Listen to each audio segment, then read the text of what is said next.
The first bank failure of 2024 has happened with Republic First. As you can see, it is the sixth largest bank failure since 2010, so it's about 14 years. The bank had $6 billion in assets and $4 billion in total deposits, and it has caused the FDIC $667 million to insure whatever may have been lost. And that's absolutely nothing. 5 banks failed last year with assets totaling $548 billion. The one that just happened with Republic First was $6 billion. And for those of you who think I'm saying the numbers wrong, no, the assets are in millions. 6,000 million is 6 billion. Better perspective, one of the big banks that failed last year was Signature Bank with assets at $88 billion.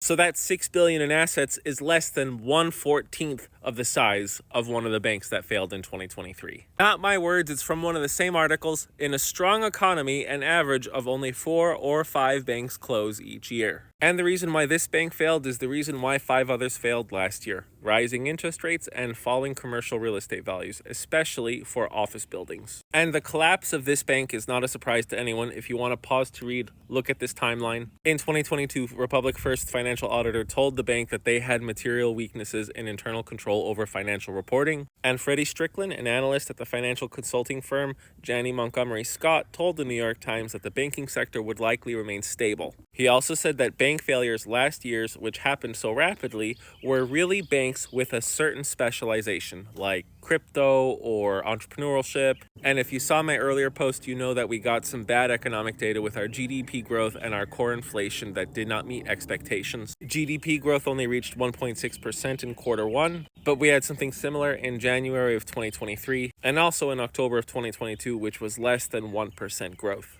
In 2022, our banking sector had almost $700 billion or more in unrealized losses, and at the end of 2023, that dropped to $427 billion.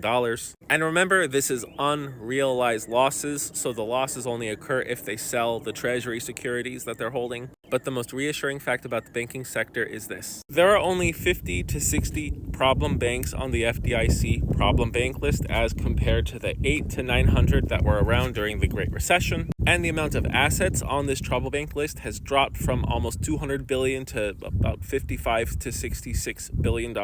So any bank of this caliber that falls can be easily bought or just merged with another bank, which is exactly what Fulton Bank did with Republic First. They bought all 32 branches. Now, I'm not saying things are hunky-dory and there's going to be smooth sailing. I think we have to keep our eyes open and be cautious, but this is not the time to panic or worry about some grand financial collapse. My name is the Geo Hussar. I like to talk about finance, economics, and geopolitics. If that's something that interests you, give me a follow. Thanks for watching.